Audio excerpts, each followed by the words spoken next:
And welcome back, everybody, to another episode of Bench with Bubba, episode 688. We're back 2 weeks of the season to go. We ain't quitting on you just yet. We're here to recap the week 26 FAAB. One more week to go, folks, for those keeping track at home. And we're going to talk about some of the surprise second half hitters and what we kind of expect are our thoughts going into 2025. I know everyone loves that topic as well. We'll have fun with that and just see where it takes us for this wonderful evening. You can find me on Twitter at BDintric, and my guest / season co-host here. He's back from a little vacation, which this time of year, great idea to do.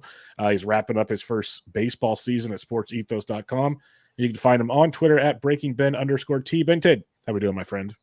Doing very well, Bubba. Thanks for having me back. It was, the break was nice. I did miss recording. I will say that. But I did listen to the show, and Joe did a great job as always. So the listeners were left in very good hands, probably better hands than what I can offer. So, yeah. And I'm excited for the end. The last 2 weeks should be good, but I'm also, like we were saying, I'm ready for it to end fantasy-wise. I don't want baseball to end. I just want fantasy then. But yeah, I'm with you. I want fantasy to end. I want to be able to sit down and just be like, okay, I want to watch the playoffs tonight. And if I want to do some prep for 2025, I can, or I can wait a few more days. It's like have my own schedule at that point in time, which will be great. But don't think the show won't stop, folks. There will be more episodes. I actually have a Thursday episode this week, so there'll be some other stuff coming up here to surprise you with. So we're not we don't stop around here. We just kind of take things a different direction as we get going. But on Joe's note, yes, it was nice of Joe to join me. I record with Joe 2 to 3 times a week right now, which has been awesome over at Fantasy Pros. And if you guys aren't checking out Joe's work, you guys are crazy. Guys, I saw him start a few years ago, and where he's at now is night and day. Just like what he's done has been amazing. So go check out Joe Rico on Twitter at JoeRico99. Go check that out also.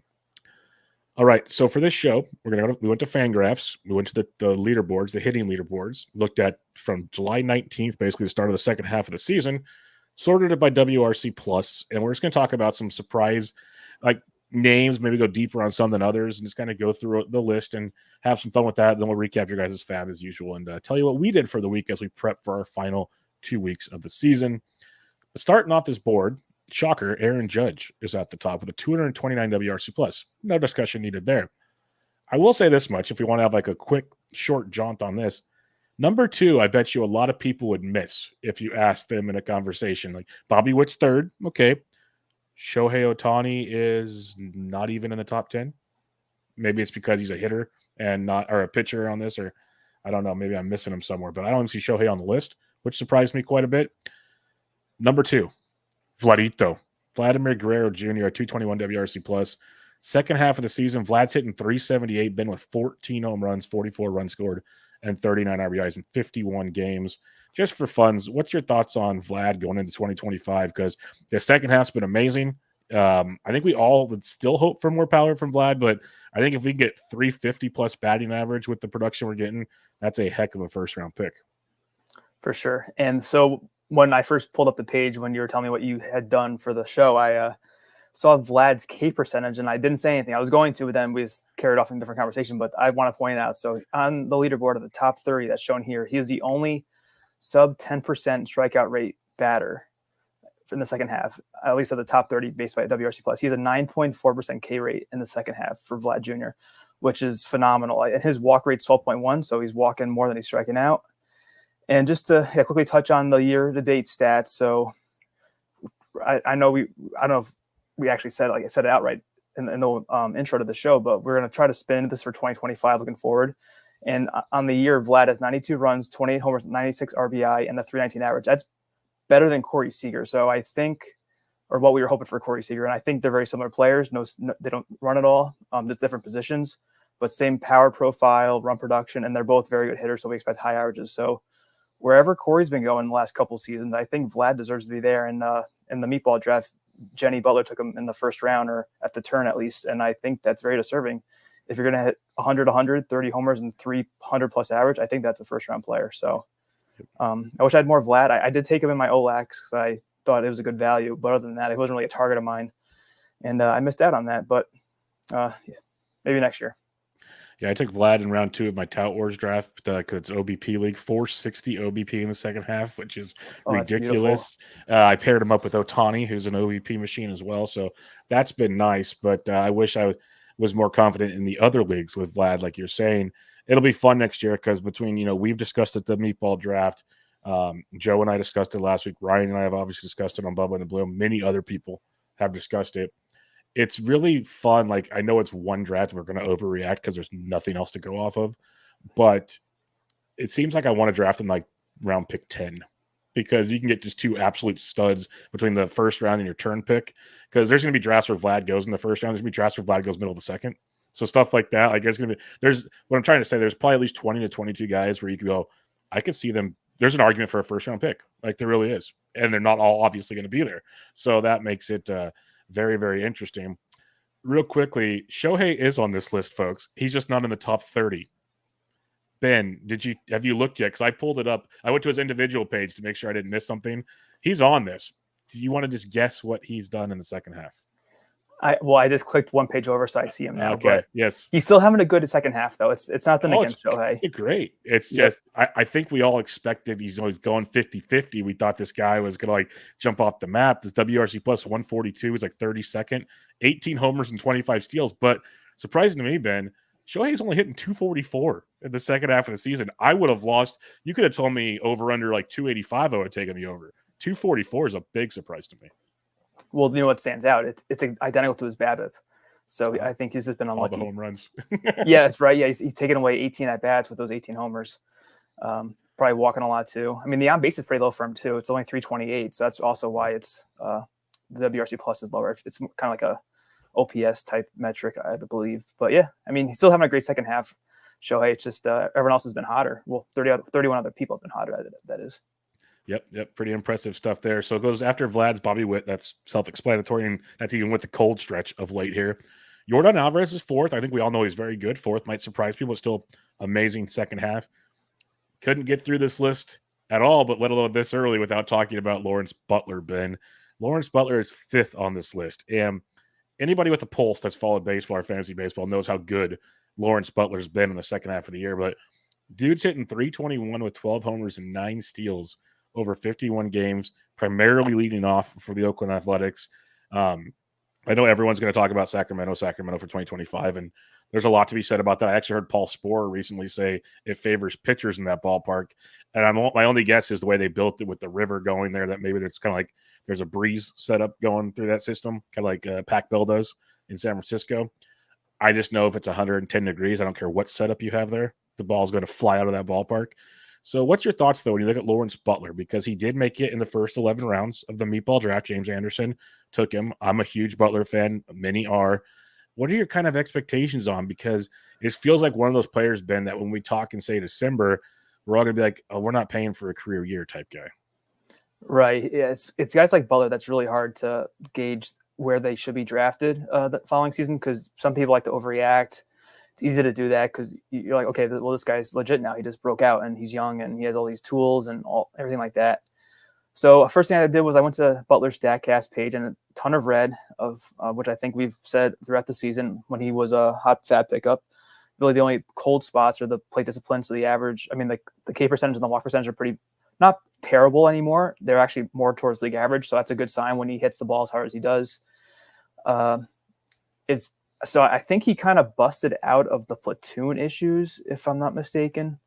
Yes, he still plays versus lefties. He's sitting on Monday, ironically, but he's getting more at bats versus lefties. Yes. Yeah, and he started the previous 2 games versus lefties, batting leadoff. So I mean, to me, it seems like he's a full-time player now. And let me pull up his splits. So the next thing though is like, is he good against lefties? Do you want him actually in your lineup when he's facing those lefties? And I got it right here. His OPS year-to-date versus left-handed pitchers is 832, Lawrence Butler. So there is no issue with him and lefties.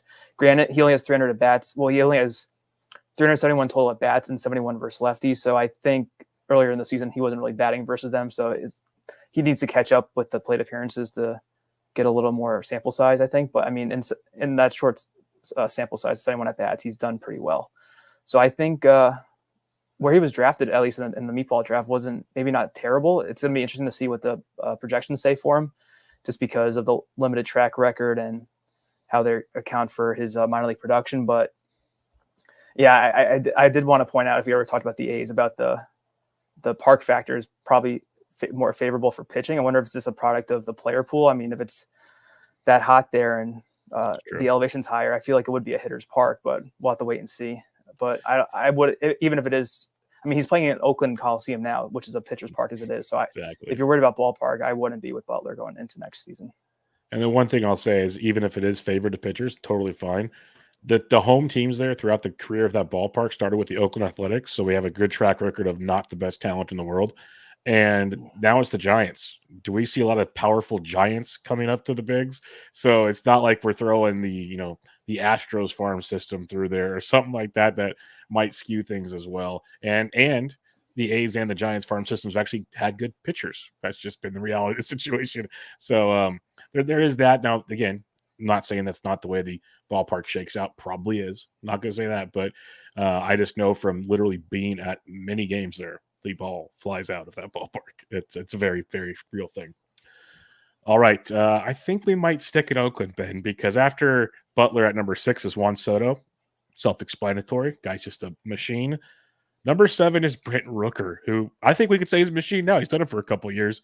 But more impressively, Ben, especially in the second half here, Brent Rooker's hitting 315 over 50 games with his 16 home runs and 5 stolen bases. So I don't know actually what's more impressive, the steals or the batting average, to tell you the truth, when it comes to Rooker. But he's doing a little bit of everything. Like, he's giving you the kind of production that makes you think you're going to get 40 homers and like 12 steals and, a 285 average. And that's like first, second round talent. So what's your thoughts when you see this Brent Rooker, who, again, this isn't the only season he's done this in now, which is kind of nice. Right. And so I pulled up his season stats. And one thing I'm looking at right now that's easy to tell without actually seeing the percentages, he dropped his K rate from 2023 to 2024. So that's a good sign. And he's done that in actually fewer games. He struck out less in only 4 fewer games compared to 2023. 7 more home runs compared to last year, 37 now, which is incredible. The same, and he's a 37-10 player this year, Brent Rooker. Who would have thought that? And so I pulled up his StatCast as well, and Rooker's sprint speed is only 2 percentile points below Lawrence Butler, surprisingly enough. And I would not have guessed that. I would have thought, I could see Rooker being like mediocre in terms of speed, but I would have thought Butler would have been a lot faster. But that's interesting to see. Rooker's StatCast is even better than Butler's was. And the only real concern I have with Rooker is the age, because he broke out at age 28. He's 29 now. Not that he's declining or anything, but it's just how sustainable it is. I mean, he does have 2 years now, so of pretty good production, and the average has jumped a ton. I don't want to bank on him being a 300 hitter next year. The 285 you said seems like a okay bet. I could see projections coming in maybe in that 250, 260 range, just because of that's like his career average is 260. But I mean, even with the power at that point and how the MLB average is now, it's not going to hurt you as long as he's not like your first hitter, Rooker. But yeah, it's to be hard. Recalibrating for these breakouts is always tough, and I have to make sure I have to try to be as like unbiased as possible when I go to do it in the winter time. It's gonna be I think challenging for myself. Yeah, that's why this is a fun exercise now, because we're going to probably do something similar on this show throughout the offseason many times. Different guests, different opinions. That's kind of what helps make this whole thing interesting, to get to maybe we missed something or whatever. Yeah, when it comes to Rooker, you said what I was thinking. I'm like, I'll take 260, because we know he's a 40 home run bat now. He's proven that more than once, and that tells me a lot about a guy. So like, this could be, I guess, it's like an Anthony Santander model. That's what we're seeing with Brent Rooker, obviously going much different spots in drafts. It feels like, at least going into the season, a lot of that can change as we head into 2025. But just fun stuff for Rooker. The only downside, unless somehow he finds his way into the outfield in the next couple of weeks, it's going to be util only, which I think a lot of us, Ben, have changed our tone on that. Like in the old days, was, can't take a util guy early. That's a no-no. I think between Shohei, Ozuna, and Rooker, I think we slowly started to say it's not as big as a detriment as we might think. It's not. You really need to have at least a couple multi-positional eligible players on your roster if you're going to take a util only, I think. Yeah, that's it's just that it's tough, because you're just at one spot solidified, and that's all you can do with it. It's the production's still there. It's just that you have to be a little more creative with how you can manage your roster. No doubt about it. All right, I think we're hitting the second half bingo card already. If people have listened to like any second half shows, you usually hear Lawrence Butler's name somewhere. You usually hear Brent Rooker's name somewhere. And if you hear any show basically this year about recent hot performers, every week you hear Eugenio Suarez, who I know your story. That's for you to tell if you want. We've heard it a few times. Hey, I said he was going to get DFA'd when Jordan Lawler was coming up, and then Jordan Lawler gets hurt again. And next thing you know, Fountain of Youth flicked off for Eugenio Suarez. And what we've seen in the second half from Suarez has been nothing short of amazing. 322 average, 18 home runs, at a double take for a second, 52 games played. And you'll probably hit on this some more, but more impressively, besides the batting average increase, 23% K rate for Eugenio Suarez. Like, he's putting the ball in play. He's squaring it up beautifully. He looks like a brand new man, and he's not because he's old. I guess it's impressive stuff here from Eugenio Suarez. It is. Yeah, I won't get into – I already complained to you before we recorded about Suarez, so I'll save the listeners from that as well. But so I ended up drafting Suarez in 2 teams this season as a corner infield option, and the reason was I was okay with him is because he normally plays a lot and he accumulates runs, RBI, and he's solid power. The one issue was, well, kind of 2 issues, was no speed, and last couple of years the average has been kind of poor in the 230s, which, I mean, at that point in the draft in the late 200s, it's not going to kill you as long as you have a solid average base beforehand. But he's at 256 right now, Suarez, which is, I don't know if he's ever done that before. It's been since 2019 with the happy fun ball when he hit 49 homers as he hit that high of an average. And I wonder if it's just him being in such a good lineup with the Diamondbacks that has kind of given him this boost, because one thing I was saying before to you, and I'll say now, is that when I dropped him at the start of June, he was not hitting for average. My team that I had him where I dropped him, I needed average help, so I couldn't keep rolling him out there. There were no signs of life. And then even in June, after I had dropped him, he still was not good. And it wasn't until July when Suarez really picked it up. And I don't know, he'll probably project for like the same 75, 20 to 25 homers next year with a 240 average, it's just great, but I could see Suarez getting overdrafted potentially. And to your point, he's 33. You said he was kind of old. He's getting there. We've seen guys decline at that age, but yeah, at least like I said, I've said before, I still have him on one team, so it's not all terrible, but not the team where I really wish I had him still. Just for fun, it could be a one last name answer here. These 2 players, it feels like every year for the last couple of years, they get drafted right by each other. They're always the comparison to each other. Going into 2025, obviously a lot can change when you do your stuff, but just if you had to do it right now, if you're on the clock, do you take Eugenio Suarez or Matt Chapman? This is scary because I was typing in Matt Chapman as you were talking. I knew exactly who you were going to say. They're always right next to each other on the draft board. Always. Yeah, I remember multiple times having to decide who I wanted. I will take. Oh man, they're not that far apart in age. No, they're not. And Chapman, at least if his bat struggles defensively, he's staying out there. Like literally, Suarez. I don't think I was too wrong in thinking he was close to being DFA'd. I think he was literally almost half foot out the door at that point. You know what? I bet you Chapman's a better player because of all the steals he has. I would go Chapman, I think. Probably, yeah. First time he's ever stole these bases, though. So let's remember that, too. Does this come back next year? That's the $1 million question. But, yeah, it'll be a fun one to break down more because, is Eugenio staying in Arizona? How does all that play out? There's a million questions that take place. But just for fun, at this moment, Chapman. I think I go Chapman, too, just because I think we've seen it more consistent. Like, we've seen the floor for Chapman that you could at least, work with on your roster. Let's put it that way. Suarez is actually a spot higher on third base rankings according to Razzball. They're still right next to each other. They still can't quit each other. That doesn't matter. They still can't quit each other. That's funny. All right, after Suarez, it was Jackson Chourio, who he'll be talked about all offseason. Dude's an absolute monster. Francisco Lindor battling the back issues, but does not seem to be too serious. He's 10th. Matt Wallner comes in at number 11, Ben, and he's sitting out against the lefty Boyd on Monday, but he's been playing a lot more versus lefties in the second half. Wallner's hitting 306. I think that surprises many. No, he's hitting 255. I was reading Jackson Merrill's. 34% K rate, which is a drop compared to what he was doing most of the season. 10 homers and 3 steals. How we feeling on Matt Wallner? Because I love the guy, but I still don't know if he's going to be an everyday guy for the Twins next year. Right. I mean, I love him from the sense that he was a great fat pickup this year, and I guess you could say he replaced Eugenio Suarez on that main event team because I ended up adding Wallner eventually on that team. So it's not all lost. It's not all lost. You're good. I mean, I could add both though. Yeah, fair enough. Yeah, but we'll move on from Suarez. I'm done with Suarez. So Wallner's one of those guys. So like you did point out that he is hitting against lefties more often now. It's just a matter of when you go to draft for next season and you're projecting out your rankings, or if you do tiers or however you like to rank your players before you draft. I'll be hesitant to put Wallner too high because of the unsure playing time. The Twins have a lot of injuries right now.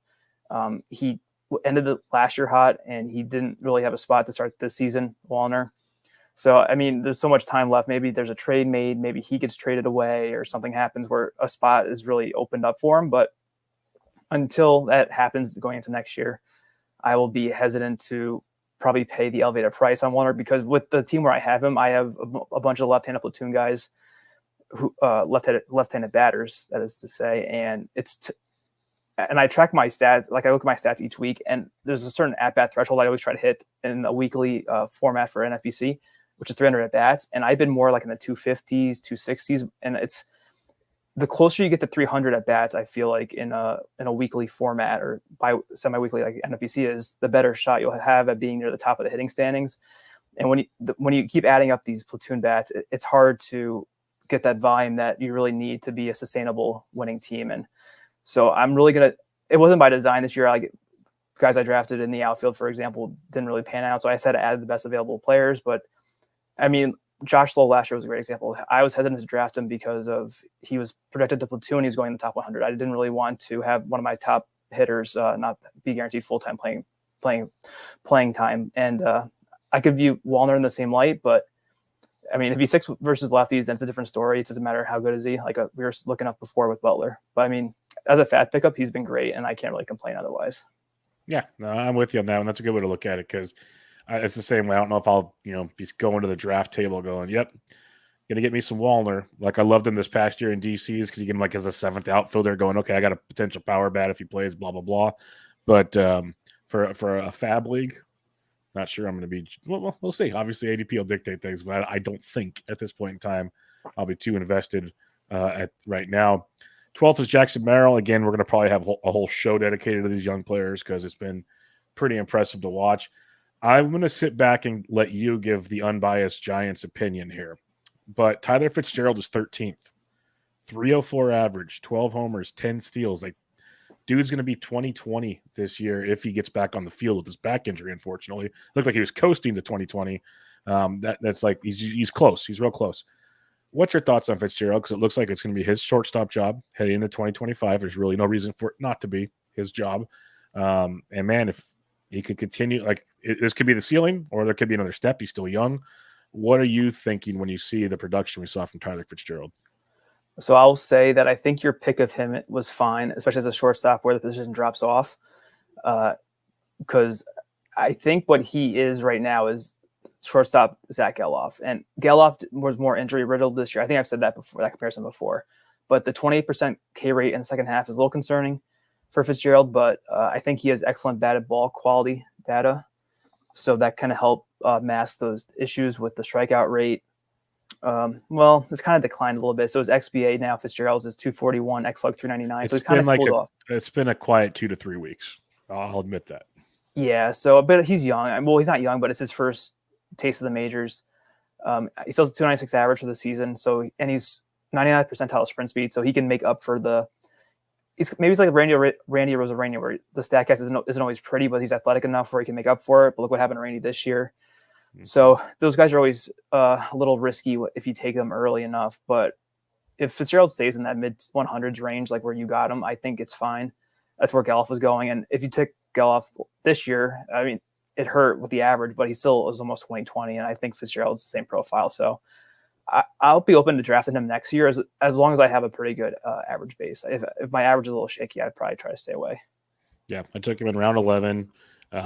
Middle infielder. He's not my starting shortstop. There's a lot of wiggle room. Plus, I've said it before when we recap the draft. I'll take more chances in a DC because I have to have more than one guy at the position. So if things fail, you got to be able to move pieces in and out. So kind of shoot for a ceiling play here and there if you can. 14th on the list is Corey Seager, who will be a yearly conundrum of can you stay healthy or not.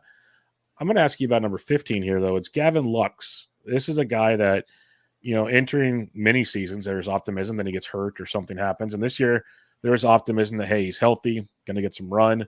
Didn't start out very well as platooning. couple injuries got him regular playing time, and now Gavin Lux has been pretty solid in the second half. He's hitting 307, 7 home runs, and 2 stolen bases. I think you'd want more in the counting stats department, but the batting average is pretty solid, and he's second base outfield eligible. What are we thinking on Gavin Lux right now? I'm still not that impressed. I remember we were talking about him back when he first started getting really hot and was playing a bunch, but like he only has 10 homers and 5 steals in the season. He's played 128 games, 408 at bats, so he hasn't really missed too much time with injury. I mean, he hasn't played a ton. All he really is right now is a batting average asset with some pop. So he's kind of like, he's a lesser version of a Luis Arias with the average, but has more power, essentially, is what it seems like. And he probably hits lower, and he definitely hits lower in the lineup than Arias. So I think that's a good gauge potentially for Lux going into next year. He's supposed to be fast, I thought, Lux, only 58 percentile sprint speed, which isn't, I mean, that's kind of in the Brent Rooker ballpark, which isn't like good for a speedster, supposedly. Yeah, the Statcast isn't impressive. I think with Lux, he benefits from a very good lineup. So I guess he'd be more valuable in a DC but he'll probably go too early. I think he was a big prospect and he's on the Dodgers, so he'll probably get overdrafted. But he's just been fine. I mean, he's a solid, like if you were to add him in FAAB this year, he's been a solid stopgap if you needed middle infield help. But other than that, until I see more from him, I'm not too optimistic going forward. Yeah, you kind of nailed my thoughts on him. Like I have him rostered in a lot of leagues, picked him up in FAAB a ton. I rode the hot waves. I haven't really dropped them a couple places, but not very many. But I haven't started them in a while either. It's one of those like every week I drop these injured guys and he's next, but I never get that far in, picking guys up for the week type stuff.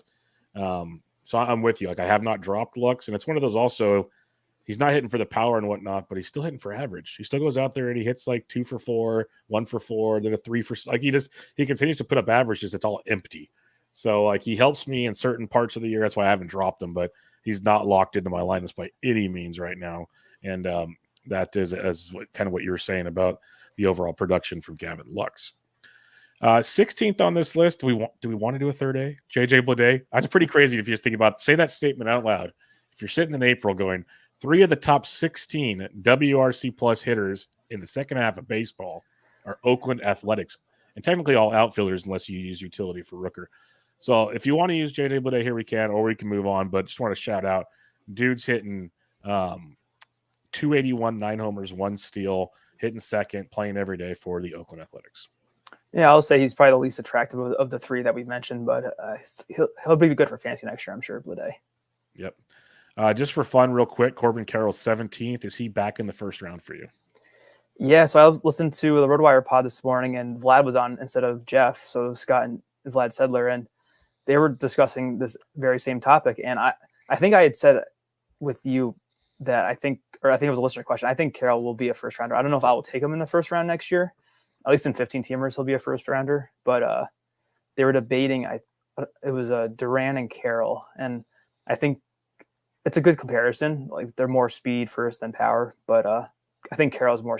He sold 50 bases already, and Duran's more like a 30 steal guy. So I would prefer Carroll in that sense. But yeah, I think Carroll will probably be a first rounder again.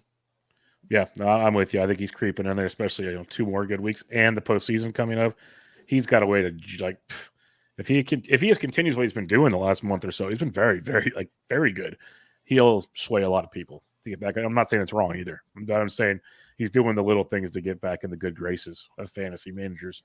I would say it could be even better because he has a 276 BABIP, Carroll, and he has fewer steals and homers. Like that, so that he's super. Everyone knows how fast he is. So those are 2 speed-based metrics that he's kind of underperforming in still. So that's a good sign for next year, I would say. Very, very good sign. This is a fun one. Number 18, Victor Robles. Couldn't do anything with the Nats. Got cut by the Nats. Mariners pick him up. Glorious. In the second half, Victor Robles hitting 329, 3 home runs, 21 stolen bases for Victor Robles.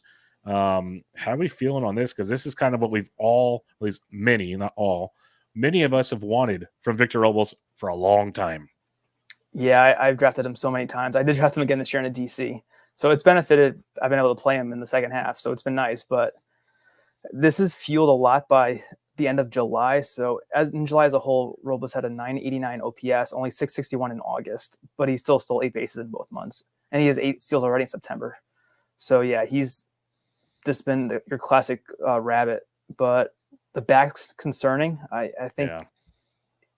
I don't think they played yet, but I think he sat the last couple of games. Yeah, he's sat the last few games. They're off today, I believe, unless I'm wrong. Yeah, I think I have in my lineup still in that DC. I have some options for tomorrow, so I'm gonna wait and see. But yeah, I don't know. I know that I don't have it pulled up, but I know the quality contact isn't very good still for him. He's never been that. I mean, I think in the minors he had some power, but in the majors, he's never been there.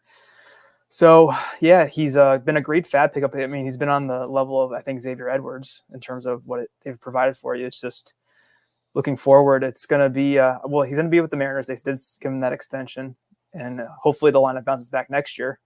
So it's really just the health and how much of the other stats can Robles provide. And I don't know. I could see his ADP getting moved up. People will see the massive steal potential, but I don't know if it'll be worth it. Yeah, it's the rabbit profile, which is never ideal. It's great off the waiver wire. Yep. Draft day, it's challenging to hit that button, at least for me. Not other people. Some people love the rabbits. There's no doubt about that. Just a little tricky for me. So we'll see how that continues to break down. And well, number 19, we finally hit the catching market, folks.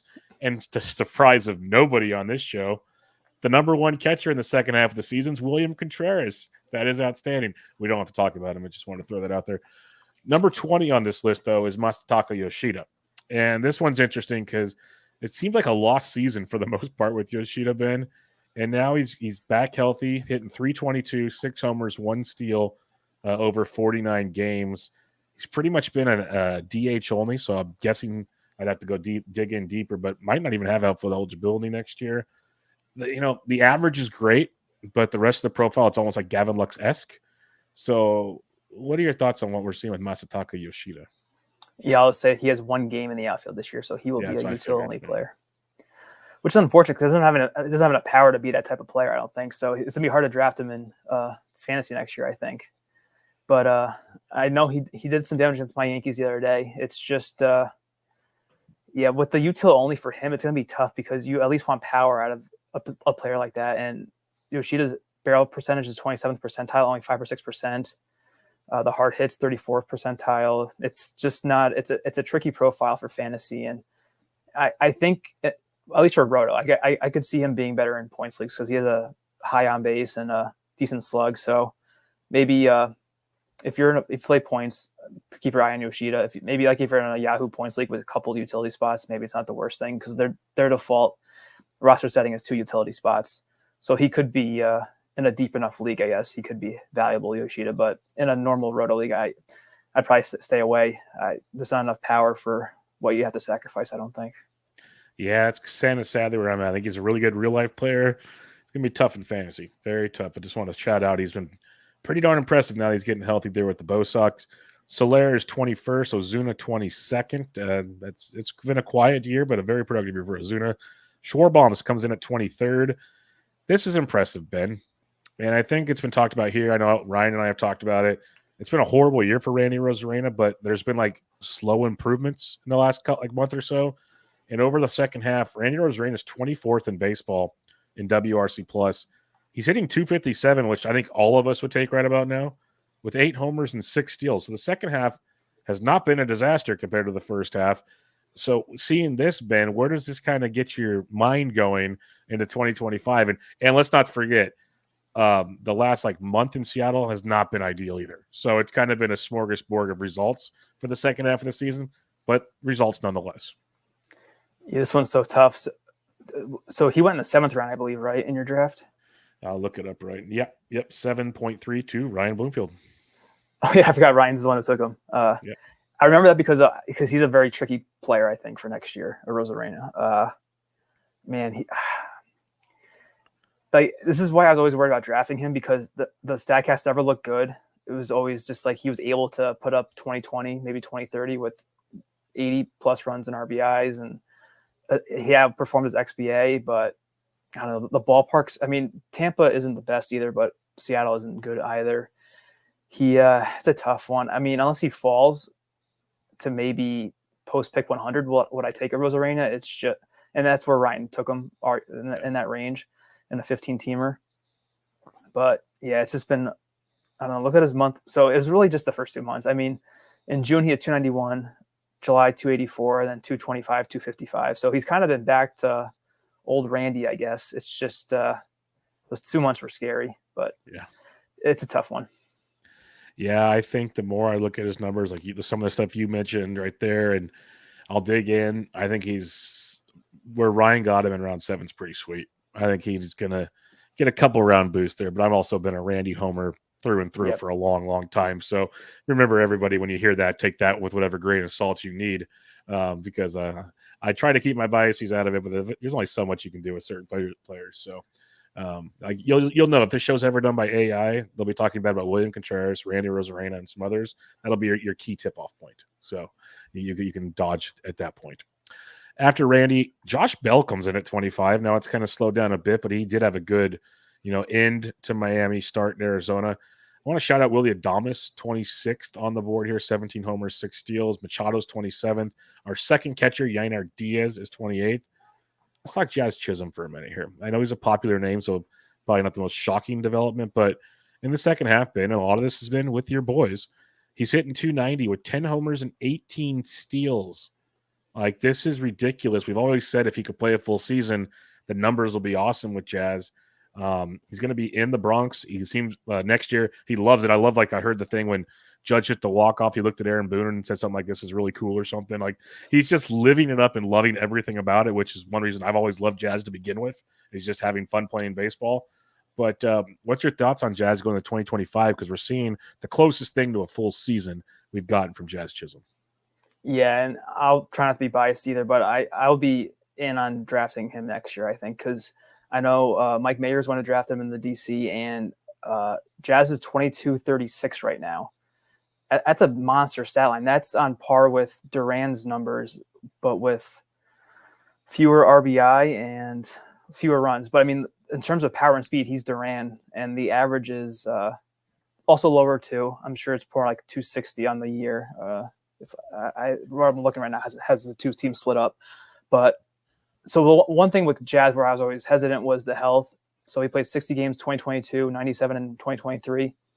But now he's up to 137 with 2 weeks left. So maybe he gets to upper 140s, which is fine. I mean, you'll take that from someone as good as Jazz is. And if Glaber's gone, that leadoff spot could be open. I mean, also if Soto was gone too, a couple spots could be open.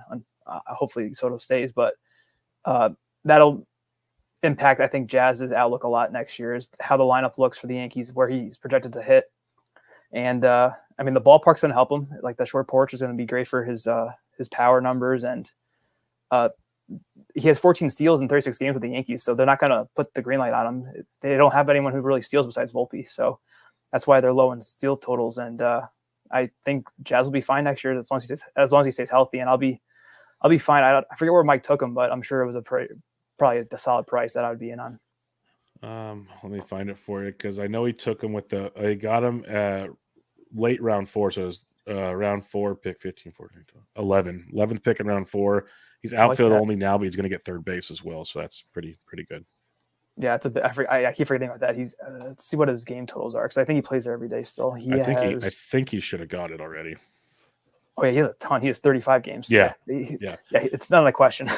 Yeah, no, like when we did this draft, he was like 2 games away or something, and then he's played 3 weeks since then. So he's just racking up third base games at this point in time, which is pretty darn good. Third base outfield eligibility it's not my go-to, but it's near the top of pretty awesome eligibility. Corner infield outfield is so it fits the mold of just awesome flexibility.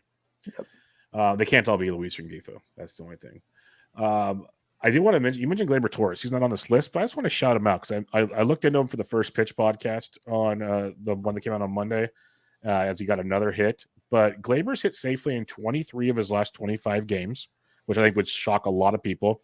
Hitting .323, 4 homers, 19 runs scored, 14 RBIs, no steals, of course. But he's leading off every day for the Yankees. I know there's a lot of drama this season between him and everybody else there. But what's your thoughts on Gleyber? He will be a free agent. The way the kind of turmoil seemed to go there, he probably won't be back. But this is a guy that I think a lot of us wrote off about midway through the season. And we've seen a guy that's kind of found his groove again here later in the second half. Yeah, he's definitely on the right track. I'll give him that, at least from the average standpoint. And maybe the power will come afterwards. I mean, there's not much time left for us to figure that out. So I'm sure he'll get a huge discount in drafts next year. I'm pretty sure he went undrafted in the DC. That's correct. Yes. Which he was everyone's prize jewel, it seemed like last year, at least at second base. Everyone was reaching up to draft Glaber. Do you know who doesn't have a second baseman yet in this draft? This guy.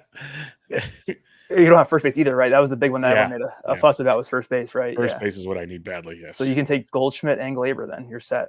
That'd be amazing. It's not, if that somehow happens this league, I'm going to laugh at everybody because it won't, but that'd be awesome. I'd be so over the moon with that. Imagine saying that going to this year about having that post pick around 11. Yeah. Pick 12 and 13 for me. That'd be pretty freaking awesome. I mean, that could work. I mean, Goldschmidt kind of heated up, but I think his numbers are so bad. But Glaber, I think he stole 2 bases in the first week and then he stopped. Essentially, I don't know what happened. It could be an attitude thing. And to your point, I doubt he sticks around. He didn't want to move to third base when they were trading for Jazz. He was like, I'm a second baseman. So they're like, okay, we'll put Jazz there. It's fine.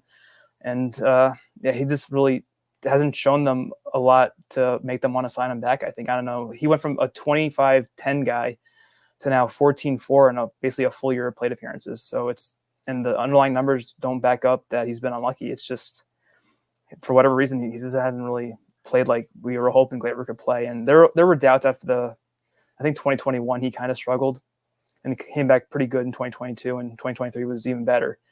But I've always had doubts about how good Glaber would be.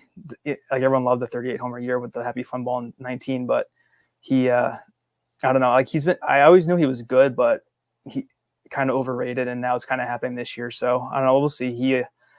A lot of next year will depend on where he goes. I mean, if he stays with the Yankees, he'll probably slip into the mid 100s, I'd assume. So probably in the range when you guys pick back up, he might go then. But he's a tough one. The decline was pretty steep, I think, this year. So it really hurts his value. Yeah, it really does. I just keep telling myself, like you were saying, he's still so young. Like, this can't be that far off from the guy we thought he was. But hey, you never know. Crazy things have happened. Rounding out our top 30 is one Jarren Duran, hitting 294, 10 homers, 10 steals. I think we've all admitted he's been absolutely awesome this year, and he was the fifth pick in round 2 of the Meatball draft. Just for fun here, would you rather have Corbin Carroll or Jarren Duran? Yeah, I think I would go Carroll still. I think I would still have Carroll ahead of Duran. But I don't think Waxman taking Duran in the second round is that far-fetched when there's no ADP or market. I think it's a fair price for what he's done. What about Jarren Duran or Julio Rodriguez? Julio's been so bad. Let me look at Julio's StatCast because I want to see how. You better put your I lean Duran. What'd you say, Bubba? So you better put your sunglasses on if you're going to look at that stat sheet. It's like it's blazing on fire, like not in the good way. Actually, Julio's isn't that bad. His XBA is 275. His barrel rate's 10. He has a 10% barrel rate. It's kind of surprising. I mean, he has 56 RBIs, I think, and he's batted at the top of the lineup the entire year. I don't get how it's possible. I mean, but if you're in a draft and someone takes Duran ahead of you in the second round and then Julio falls to you, I think that could be a great value. Heck yeah. Oh man, this is so underlying skills wise, Julio still looks pretty good. I mean, the K rate is not the best. The whiff rate's pretty bad. And those were issues that people had with him going into this year. I think it's just that he's collapsed more than people probably thought he would. Oh man, Julio's younger than Duran too. Oh man, God, I'll say Julio probably. I think he's still better than Duran. But yeah, the like you said, just digging in on Julio, it's like, man, he can't be this bad. Like, it's just something was up. He might have been hurt. I don't know what it was, but like you said, the underlying metrics still look very, very good when it comes to Julio Rodriguez. The fun one for me is going to be as draft season builds up and hype trains build up and all this stuff. Do we see Jarren Duran fall behind a Jackson Merrill or fall behind a Jackson Chourio? Some of those type of guys where the argument will be, well, these guys are 30-30 guys. Also, like all these arguments that are going to be made that are going to be really fun to see if Duran falls behind them. The only one I think of, of the two you mentioned, I could see Chourio maybe passing Duran in drafts because of how consistently good he's been the last 4 months. I think he's had like a 140 plus WRC plus every month since June. Churio, and yeah, Duran. Like his numbers are great. He's like I said, he's 21-32, 100 runs, almost 290 average. I'm trying to figure out who that compares to from this past season. I'm not really thinking of a name right now. I have to look at the projections to see who he kind of fits the mold of, and try to place the ADP. But yeah, I don't know if you have someone in mind. I can't think of anybody that he would compare to Duran. The Duran profile used to be like a Rosarena, stuff like that. Yeah, he was like a third, fourth round pick, Randy. Yes, exactly.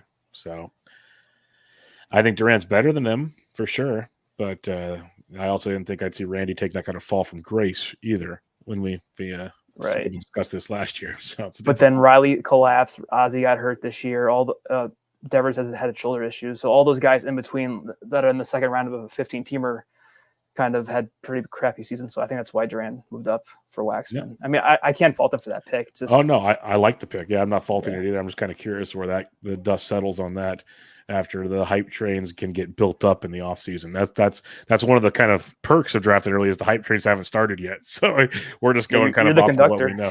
Yeah, so now it's like, everywhere you turn, every time Churio goes deep, it's a new stat that says first 20-year-old. Well, of course it's the first, but it's like all these stats that keep coming out. And now if you have someone write about 4 articles on that this offseason, and it just sky's the limit type stuff. We've seen this time and time again. So, and I'm not saying it's wrong. Churio I think is going to be amazing. I think in maybe 2 more years, he might be a top 5 pick if he just continues doing what he's doing. I'm not going to deny that either. But we also got to remember he's young. Look at Corbin Carroll, and these guys are human. They're young. Like, it's just the reality of the situation at the same time. All right. Well, that was fun. Top 30 there. Maybe we'll do 31 through 60 next week or something. We'll play around with it and have some fun, kind of continuing to talk 2024. But, it's time to start looking ahead a little bit into 2025. But for now, we'll keep it in 2024, and we'll recap the Week 26 FAAB, Ben, if you're ready to rock and roll on this one. I will just say Austin Wells was 39. I know. I was peeking at that. I'm looking now. Oh man, I was about to go like my top 3 catchers, just boom, boom, boom. It's just like sometimes things check out properly. I try not to be too crazy, but if I'm going to get labeled the catcher guy, we're going to have fun with it. That's for darn sure. You got to lean into it. Oh, I'm gonna because I'm not kidding. Like, maybe not everybody knows the story, but I write for the Black Book. I've been doing it for 5-6 years at least now, maybe more. I don't know, but I've been doing catchers since the beginning because usually the new guy got catchers. I embraced it, and now it's just my job every year, and it's so much fun. So it's just a thing, and it's entertaining. It's part of you now. It is, unfortunately for others, because now they got to hear about catchers way too much. All right, let's talk about some of the most added players in FBC OCs. If you're checking in for the first time, weirdly enough, in Week 26, we do OCs because it's 12-team formats. Most people play 10 and 12-team leagues. We use the OC because it's a good barometer of what's going on in the higher stakes level of fantasy baseball. And the most added player in OCs, as it should have been, was Jacob deGrom in 162 leagues, as high as 236, as low as $1. I'm not even amazed by the $1 things anymore, Ben. It's who had $236 lying around this time of the year. Those are the kind of things that I laugh about. But deGrom made his first start last week, 3 2/3 innings, 4 hits, no runs, no walks, and 4 strikeouts versus the Seattle Mariners, Ben. And if you're looking ahead here for one, Jacob deGrom, he is scheduled to face the Mariners again this week as of tomorrow, Tuesday. Then next week he faces the – no, that can't be right. That had to be last week. Let me readjust this real quick. No, that is right. How do you get the Mariners? Seattle and Angels is what I have. That's better. I'm about to go, wait a minute. That can't be right. I still had an extra week of the schedule up there. So Seattle, Angels, not a bad 2 final starts there, Ben. So what's your thoughts on deGrom? I was not in because I needed wins, and I wasn't sure how many innings he would go. So I put my money elsewhere, and we will talk about those obviously later on. But what were your thoughts on deGrom? No, that's fair. I did have a $5 bid. I had a $5 bid on him. I had in the league where I had some cash. I had a $22 bid, so I was getting a little crazy there. But I didn't get deGrom anywhere. People like they did with the OCs, they kind of blew whatever money they had left on him because it's Jacob deGrom. He's kind of like Crochet, I think, just a little bit more established name. And if you find a Crochet type player is valuable for what you need. Like if you need wins, he's not going to fit your mold. But if you're doing pretty well in wins and you just want to try to save your ratios and get a high K rate pitcher, I think deGrom's fine. But the fun part is, we won't get into it now, I'm sure, but where he goes in drafts next year, that's the fun part that's going to come out of deGrom coming back. Yes, we will discuss that for sure, because let's just have fun here. Say, so he threw 3 2/3 shutout. Say he goes 5 innings, both starts. Maybe he gets you 2 wins. Maybe he proves us all wrong. Maybe he goes 10 more innings. So he has 13 2/3 innings. Let's say 2 runs for fun. But he still gets you, so let's say 13 2/3. Say he gets you 16 Ks over that stretch. How's that make you feel going into 2025? Personally, not that good still, because it's Jacob deGrom, but I could see him at least being a second, third round pick. And they were debating on FTN if he'd be a first round pick again. And I'm like, if you're taking deGrom in the first round with any significant money on the line, I don't know what you're doing. But yeah, it's going to be interesting to see what happens. And the whole market thing, like with so many injured pitchers coming back, it'll be interesting to see what happens with ADP next year. And deGrom's going to lead that entire story. Yeah, I'm with you. Like I can't even stomach a first round deGrom, but he will be in the top 3 rounds for sure. Give me Skubal instead. He's at least healthy now, and I mean technically deGrom's healthy too, but he hasn't been able to pitch for like the last 5 years. Yep. It's sad, but it's going to be interesting. I want to watch him pitch. I'm with you, but yeah, we haven't seen it. Kumar Rocker picked up in 137 leagues, deGrom's teammate, as high as 373. People were more optimistic, apparently, on Kumar Rocker. Go figure. Kumar, he made his MLB debut in Seattle. 4 innings, 1 earned, 7 Ks. He looked filthy, absolutely disgusting on the mound. He gets Toronto this week and Oakland next week if they keep the 6-man rotation, which it seems like they might. What were your thoughts on Rocker when things came down to it? Because he kind of had a similar vibe to me. And when I was looking at FAAB, it wasn't guaranteed he'd even be around right now. So I wasn't ready to be fully invested. Yeah, I treated him in the same sense I treated deGrom, as a crochet type pitcher, where probably won't get you a win, but hopefully will help your ratios and the Ks. But I mean, if we're talking about matchups over the last 2 weeks, Rockers is a little bit more trickier. So he has the juggernaut A's, who have been above average versus righties over the last.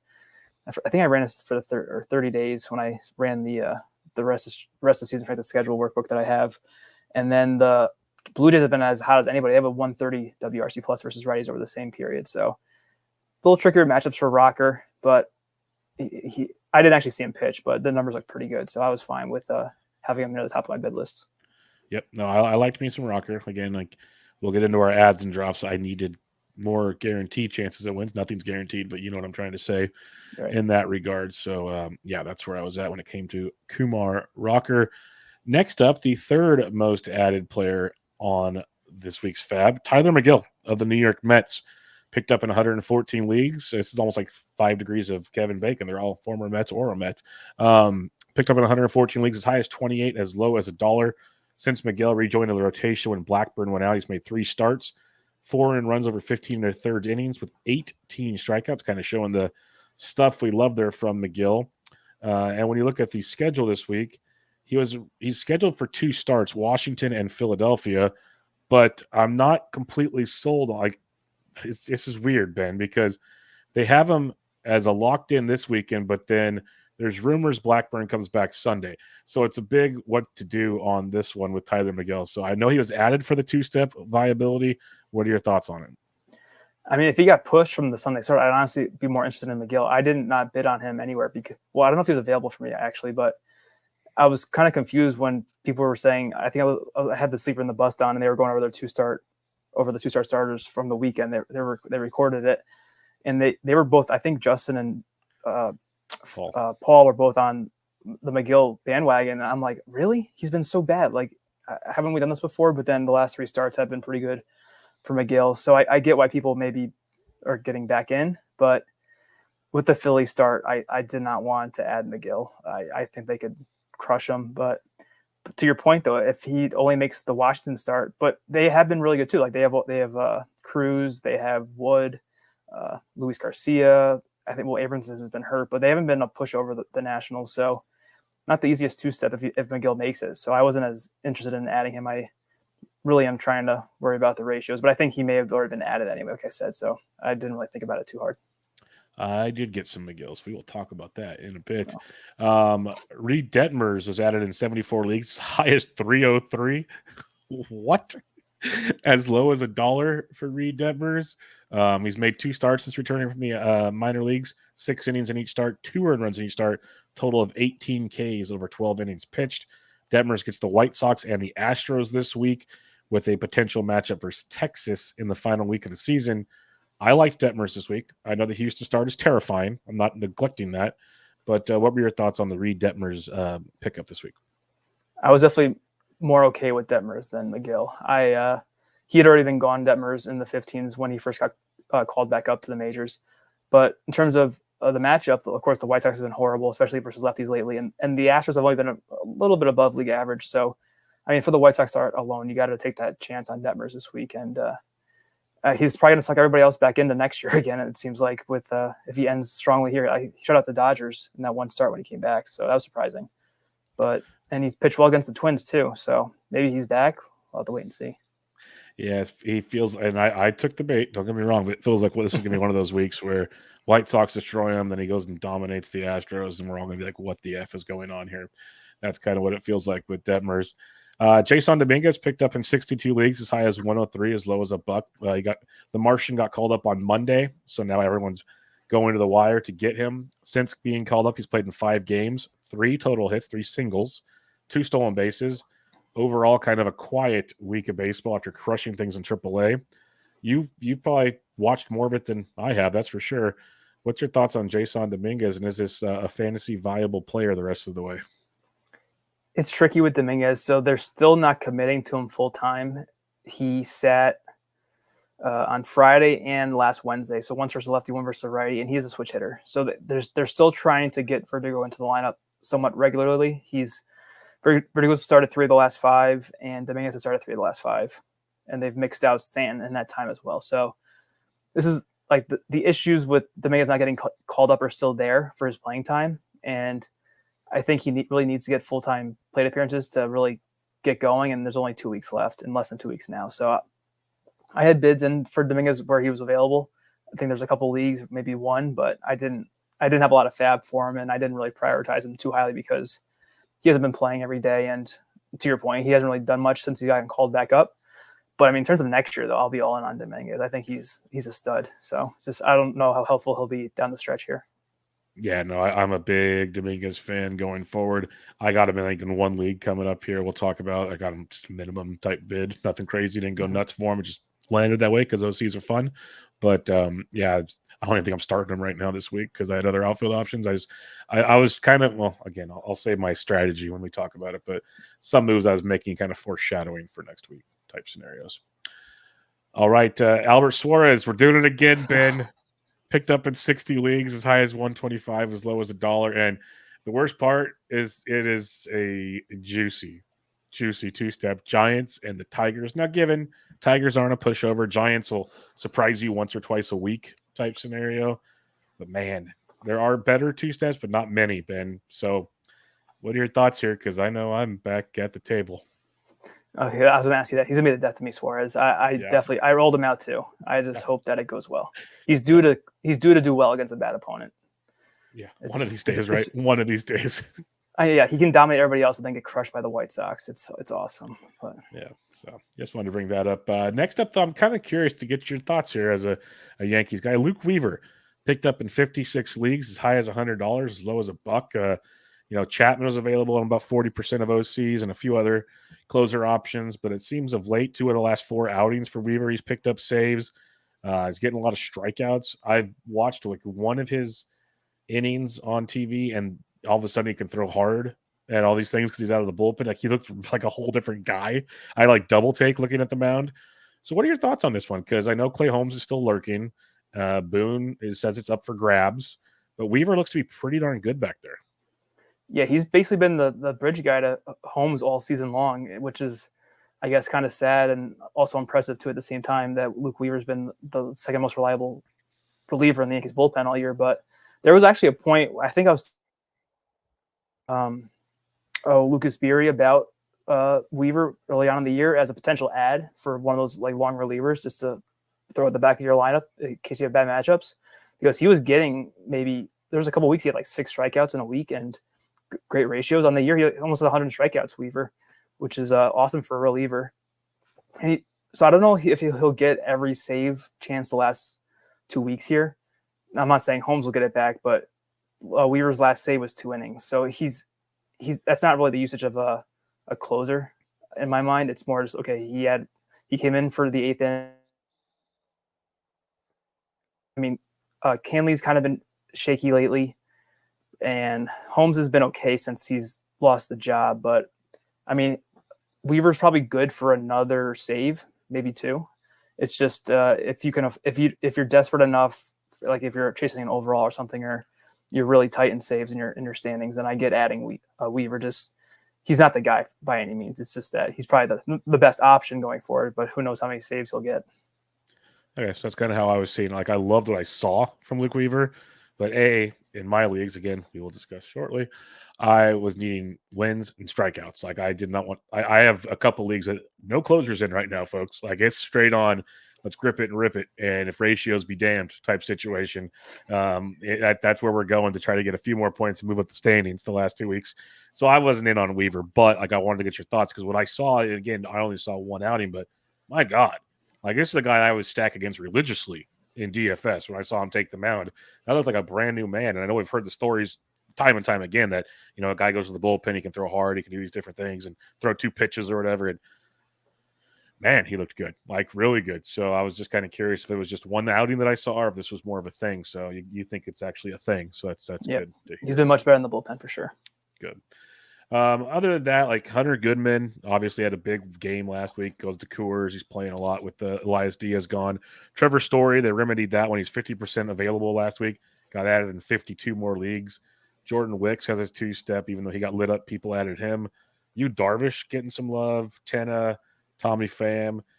You have the sheet up, I believe. Do you have the sheet up, Ben? The OC ads? Yeah, I do.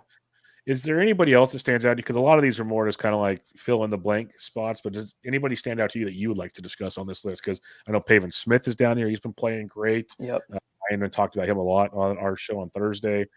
Anybody else for you on this? No. Well, Cantillo was a big ad, I think. He I think I wrote him up in my article for this past Sunday. He had 2 big games, Joey Cantillo of the Guardians. Alec Marsh was someone I was interested in. So I didn't actually start him in my one lineup. I just wanted an option, and I forget who he gets next week, Marsh, but he might actually lose. Detroit this week. Yeah, that was a decent matchup, but I just went with some other options. People added Perdomo for the Coors start or the Coors series. Geraldo Perdomo, he's been great since he came back from injury. But yeah, I think it's a lot of guys in the 20s, so nothing really too crazy. It's just you can see why some of the guys are getting added. Yep, most definitely. Speaking of which, let's talk about who we added this week, and maybe we can get some context. Maybe there's some different players we didn't talk about. But before we do that, Ben, I probably should ask you this after we talk about our players, but maybe we'll lose some listeners here pretty soon. So I want to get this out of the way first, because I know Adam in the chat here says he kept $5 for the last week of the year. He put some small bids out for deGrom. He was kind of talking about it. And it brought to my attention, because I know what I was trying to do for when I was bidding. How much did you try to leave on the table for the last week of the year, or was it just like a whatever situation? It was more whatever. So I've been tracking my FAAB, so let me pull it up. So on one team, I went into the week with $34 left. I had 7, one I had 11, one I had 5. So I was getting pretty low, and I just wanted something left. So 2 of my 4 FAAB teams in NFBC have $2 left. One has 7, one has 12. So it was just more team dependent. The 2 that have the lowest amount left are the 2 worst of the 4, which is fine. So I have some money left for the main event and the OLAC that are doing well. But I know people sometimes will say, I've heard many people say like they want X dollars going into September. Maybe it's $100, 75. I don't really want to hold myself to that, because if I feel like I need to, if someone's going to help me win, then I'll go and get them. But after losing my FAAB in my first main event, I made a point to start doing this tracking of my FAAB each week and see how much money on average I can spend going forward.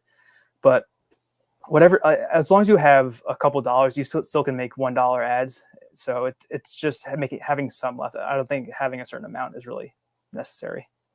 Yeah, no, I'm kind of with you. Like I told myself coming into the year, I want like $50 at least, or all these different things. And as the season goes on, I'm always churning. I've said it many times on this show and with Ryan. I've been trying to be much more aggressive, churning, doing things. And if you're much more aggressive, you're not going to keep money on the table as long as you want. And I haven't run out of money yet, but I think I'm around like $3 to $6 in most leagues heading into the final week at the most. I know I started I think I had one league. I had $9, and I think I picked up 4 or 5 $1 players this week. And you mentioned the $1 moves. I had some massive waterfalls in certain leagues, and some 15s too, not just 12s. 12s for sure. There's tons. But my point is, like, at least if you're doing an OC, there's a bunch of $1 moves you can make.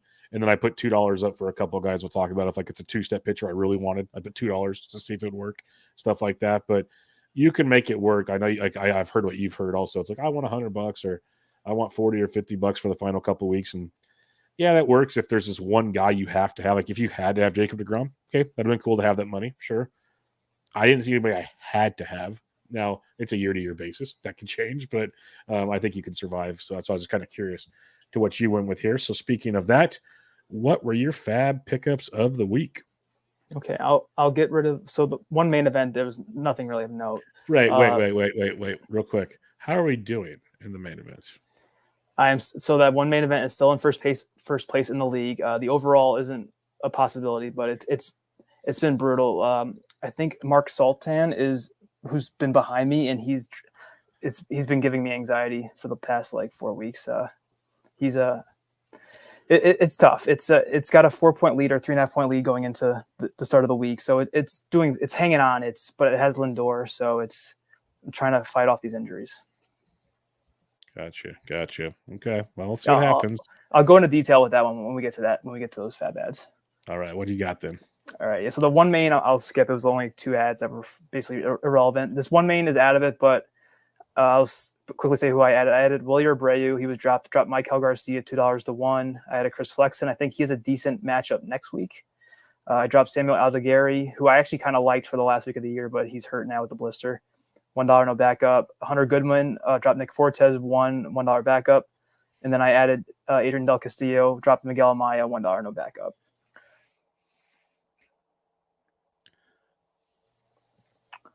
So in my OLAC, I actually got Kumar. I added Kumar. I dropped Mitchell Parker, $14, $8 runner up. So this is the one where I had a little bit of change left. I went for deGrom first, but someone got it for $42. So I couldn't compete with that. Then I added Hunter Renfroe. I dropped Lamont Wade, $3 no backup. I added Reese Olson, who we didn't talk about. I dropped JT Ginn for $3 no backup. Olson, I'm not going to start him for the 2-step this week. I think he gets he gets the Royals. Yeah, he gets the Royals and then the Orioles. So it's a pretty brutal matchup to come off of the IL. But next week, though, next week is a pretty name. Yeah, so next week, Reese Olson gets the White Sox. So I love seeing that. So that's why I added him. I'll probably play him in my OLAC next week. And I like it's competitive. I think it's like 4th. So I'm trying to get into the cashing position. And so I didn't really want to risk the blow up coming back. And who knows if he goes a full starter's workload coming right off the IL. I doubt he does. And then I also added Jose Iglesias. I dropped Edward Julian, $1 no backup. And then I also added Brant Herter. I dropped Cade Povich, $1 no backup. I don't think I started Herter, but he may also have a decent matchup next week. I'm guessing he's got the White Sox next week too, is my guess. So he has the Rays, but the Rays have been bad matchup too. Yeah, especially against lefties, they've been really bad. So yeah. Yeah, so that's a looking forward ad of Herter. So yeah, this one's how'd you like the OLAC experience? We haven't really talked about the auction. How I think you're doing all right though, in at least the Bubba and the Bloom ones, right? Bubba and the Blooms, I'm like middle of the pack. It's kind of fallen off the last couple of weeks. The OLAC is bad, but that was the draft. I had to go to the hospital in the middle of my draft. So not saying I couldn't have fixed it from there, but it's just been a kind of downward spiral. I love the auction though. I want to do more auctions. I really do. So I'm not quitting that yet. I definitely will do an auction or 2 this year. I just got to find, it's just these 15s, man. I know my FAAB, I know my stuff, but my mindset, I guess, needs to change on, I don't know if it's statistical targets in 15s or what it is, but like going in 12s, I can just ride the hot hand and do this, that, and the other, where maybe going more floor play in the 15s might be the smarter move, if that makes any sense. I need to kind of be able to change my thought process in that one. I think you need a 12-team OLAC. Dude, I thought about that, and I'm like, God, that would. Well, first off, the auction prices would be insane because you can get so many dollar players at the end, so many dollar players. But it would be a lot of fun. I'd be willing to give it a shot. Yeah, you'd have two mindsets for FAAB and 2 mindsets for, even more so, 2 mindsets for the auction. Yeah, it'd be wild. So it'd be fun. Yeah. All right. So I'm looking up main 2, and actually it's not that much to talk about. I only made 2. I actually got shut out on a bunch of moves. Let me go to the other page. So I only got 2 people. Where is it? My FAAB results. First off was Alec Marsh, who I mentioned before. I dropped JT again here. I think it was $3, maybe $2 backup. Let me get that other page back up. Yeah, $3 to 2. So that was good. And then I also added Kyle Stowers. I dropped MJ Melendez, $1, no backup. With Melendez, so in the NFBC, he only gets 2 righties for the 2 periods. And next week, the Royals face 3 lefties to start the week. So I'm not playing Melendez again probably for the season. So I figured just drop him. I was in on deGrom in this league. I didn't get him. This is the one where I'm trying to win the league. So Marsh was I had Marsh ahead of Rocker in this one, but I wouldn't have gotten Rocker either. I really wanted Pavin Smith and Dominguez. Whit Merrifield came back, but I think Albies is going to come back soon. So maybe Whit's time is short-lived. I actually wanted to add Harrison Bader, but I got Stowers instead. He's been kind of cold. Stowers. It's more of a bench bat in case he gets hot again and has a good matchup.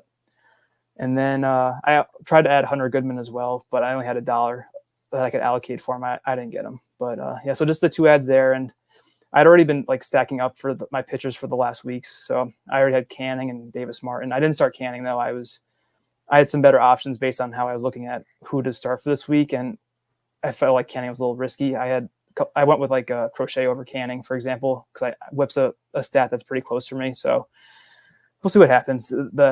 The starts were agonizing today for that pitching staff. It was just my whip's been above 1.2 every week for the last countless weeks. I remember it was 1.15, and now it's in the 1.2s when it was at its best. It's been a rough couple of weeks. Yeah, the whip has been a killer, and so I'm thinking about how I want to draft pitchers next year. It's just getting that ball rolling when it shouldn't yet, but that's what happens. Well, I know what you mean. When I was looking at my ad drops, I was already I keep looking at stats and what I can gain, what I can lose, and it's so annoying because it's I'll just say it's my 3 OCs, for example, but it pretty much goes through most of my teams. 2 of my OCs, I'm crushing and pitching, horrific and hitting 25 points in hitting, just horrible. Can't figure it out. And then in my other OC, I'm destroying hitting and I'm 28 points in pitching. It's it's one of those, if I could just be better than the top 70% in those other categories, I'd just be rocking and rolling all over the freaking place. But, what to do. Sorry to interrupt you, though. Is that it for your ad drops? Yep, that was it. Okay, cool. All right, so 15s in the OLAC that I'm pretty much out of, but I'm going to fight because that's what I do. I picked up, and I had actually money to spend here, so I needed a middle infielder because Will Wagner's not playing enough anymore. So I picked up Whit Merrifield, $12, runner up a 3. That was the only move I got to make there because I actually look at that roster and it's not a bad roster. It really annoys me. Bubba in the Blue Listener League 1 picked up. I needed a backup, and I had money in this league too. I needed a backup middle infielder just in case certain players don't get to play anymore. So I picked up Luis Angel Acuna, dropped Grant Holmes. That one was tough for me to do, 12-0. Picked up Robbie Ray because the news dropped after FAAB that he wouldn't be returning this week. Dropped JT Jen 9-0, so that was fun. And then picked up Lance Lindo and dropped Jack Leiter 6-3. I liked Lynn a lot this week in Pittsburgh, so take my chances there. Auction League 2, I picked up Landon Knack, dropped Kyle Harrison 12-0. Added Whit Merrifield, dropped Dylan Carlson 9-7. Added Jer Encarnacion, dropped Kyle Stowers 4-1. And added Acuna, dropped Brian De La Cruz 3-0. Did you have any? You're done with your Yahoo, or did you have any Yahoo moves? Yeah, it's been done for a couple of weeks. That's what I thought. All right, then real quick, my OCs. OC1, which it's basically I'm in 5th place, but I'm 6 points out of 2nd, I believe. It's tight.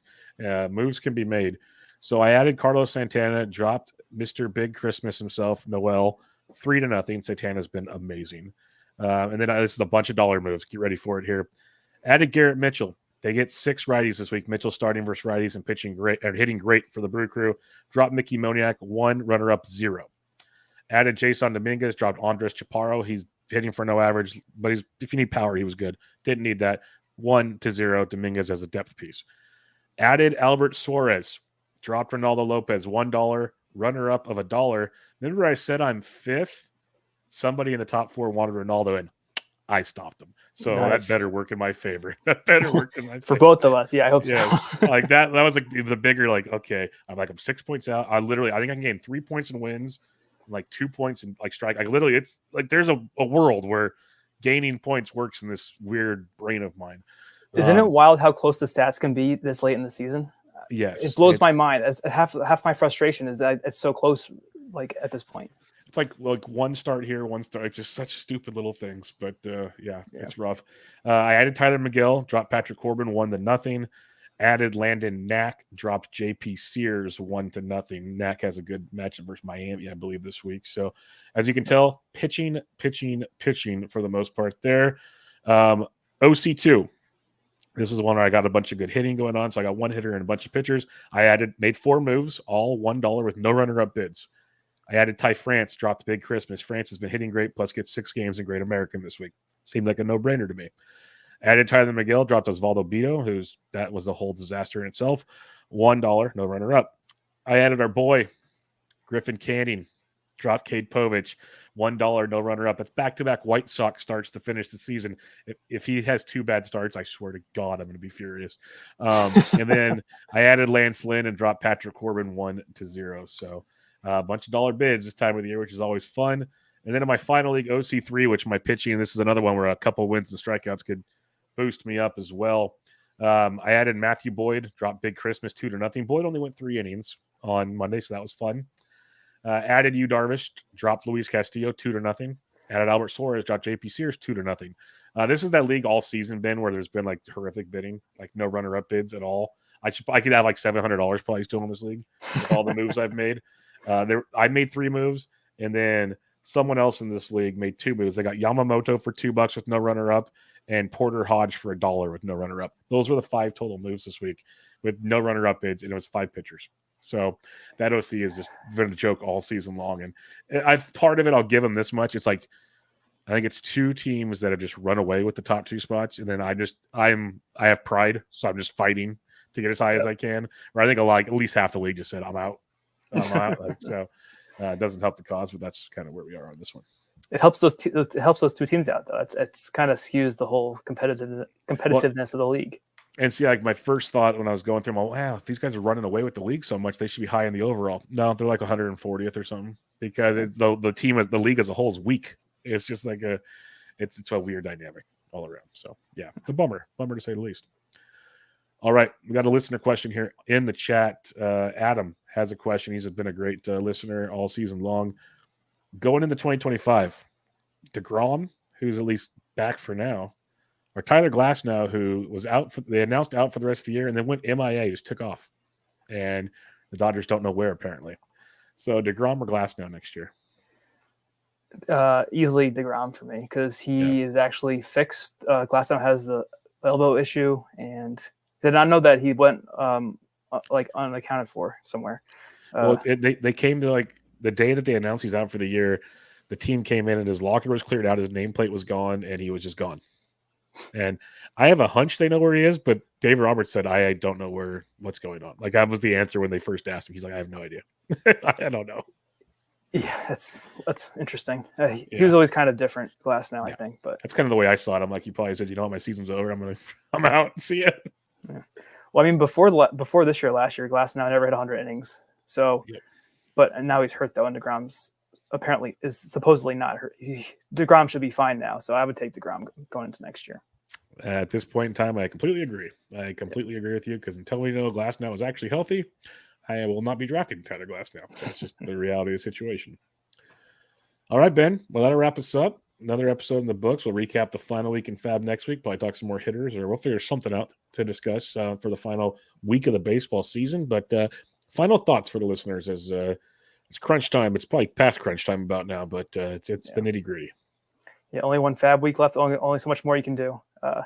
Most lineups are set by now. There's probably a handful still. So if you have money left and you're still competing, make sure you spend it wisely next weekend. And good luck if you're competing. Good luck to you, my friend, too. You too. Thank you. I'm gonna need it, and some Advil or something maybe too. What'd you say? You're 4 points up in your main? Yeah, it was. I think I had 108, and second and third had 104.5 and 104. Yeah, and mind you, when this team was 9th overall, it was like 124 to low 100s. So I had a 20-point spread, and between those starts of like Matt Waldron, Nick Lodolo, and then the hitters cooling down, it's the leads just kind of disappeared on me. Yeah, the OC I'm leading. Going into last week, I was about 9.5 points up. I'm down to 5.5 this week. And I had the same feelings you have. I'm like, okay, this is not cool. Like, it looked like it was a done deal, which I knew it never is. I wasn't like calling it, but it looked pretty good for a second there. And that has shrunk quickly. So, yeah. So I always think that only I'm going to go backwards, but in reality, though, the other teams can have bad weeks too. It's You never think that. It's hard to have that mindset because you can see your team. You see your team. You can only control your team. That's what you can control. You're so helpless. But I don't know. We'll see what happens. Yep, just like I say, lock it, sit back, and enjoy, and see where it goes. But we'll be back with you guys next week, as I said before. Make sure you check out Ben on Twitter at BreakingBen_T. I'm Matt Pediatric. Until next time, this was Benched with Bubba, episode 688. Catch y'all later.